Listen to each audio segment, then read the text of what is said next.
இந்த வீடியோ பார்த்துட்டு இருக்க நம்ம எல்லாருமே ஒரு மிகப்பெரிய இமேஜினேஷன் வேர்ல்டுக்குள்ளே வாழ்ந்துட்டு இருக்க நிறைய வாய்ப்பு இருக்குது அப்படின்னு சொன்னால் உங்களால் நம்ப முடியுதா? இதை ஃபர்ஸ்ட் டைம் கேட்குறப்ப இதெல்லாம் நம்புற மாதிரியா இருக்குது அப்படின்னு சொல்லிட்டு தான் நம்ம எல்லாருக்குமே தோணும். சயின்டிஃபிக்கலி ஒரு மனுஷன் செத்து போன பிறகு அவனோட மைண்டில் கான்ஷியஸ்னஸ் அப்படிங்கிறது கொஞ்சம் நேரத்துக்கு இருக்கும் அப்படின்னு சொல்லப்படுது.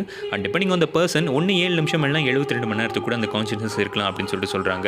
அண்ட் இந்த டைமில் நம்மளோட மூளை என்ன பண்ணும் அப்படின்னு சொல்லிட்டு பார்த்தீங்கன்னா, நம்மளோட வாழ்க்கையில் நடந்த எல்லா விஷயங்களும் நமக்கு ஒரு கிளிம்ஸ் மாதிரி போட்டு காட்டும் அப்படின்றாங்க. அது என்ன கொஞ்சம் புரியுற மாதிரி சொல்லணும்னா, நம்ம எப்படி தியேட்டரில் போய் உட்காந்து ஒரு படம் பார்க்குறோமோ அதே மாதிரி நம்மளோட மூளை நம்மளோட வாழ்க்கையில் நடந்த எல்லா விஷயங்களையும் ஒரு படம் மாதிரி போட்டு காட்டும் அப்படின்றாங்க. அண்ட் இந்த படத்தை பார்க்குறப்ப இப்போ நம்ம எப்படி வாழ்ந்துட்டு இருக்கோமோ அதே மாதிரி தான் நமக்கு அங்கேயுமே ஃபீல் ஆகும் அப்படின்னு சொல்லப்படுது. அண்ட் இந்த தியரி படி ஆல்ரெடி யாரோ ஒருத்தங்க செத்து போனவங்களோட ஒட்டுமொத்த கான்ஷியஸ்னஸில் தான் நம்மளோட ஒட்டுமொத்த யூனிவர்ஸுமே உருவாயிருக்கிறதுக்கு நிறைய வாய்ப்பு இருக்குது அப்படின்னு சொல்லிட்டு பல பேர் ரொம்ப ஸ்ட்ராங்காக நம்புறாங்க. அண்ட் அவரோட கான்ஷியஸ்னஸ் அப்படிங்கிறது எப்போ முடியுதோ அப்போ தான் இந்த ஒட்டுமொத்த யூனிவர்ஸும் அழியும் அப்படின்ட்டு சொல்கிறாங்க. ஸோ இதை வச்சு பார்க்குறப்ப நிஜமாலுமே நம்ம எல்லாருமே ஒரு கற்பனை உலகத்தில் தான் வாழ்ந்துட்டு இருக்கோம். நம்ம எல்லாருமே ஒரு நான் பிளேயபிள் கேம் கேரக்டர் அப்படின்னு சொல்லிட்டு நீங்களுமே நினச்சா மறக்காமல் லைக் பண்ணிட்டு கீழே கமெண்ட் பண்ணுங்கள்.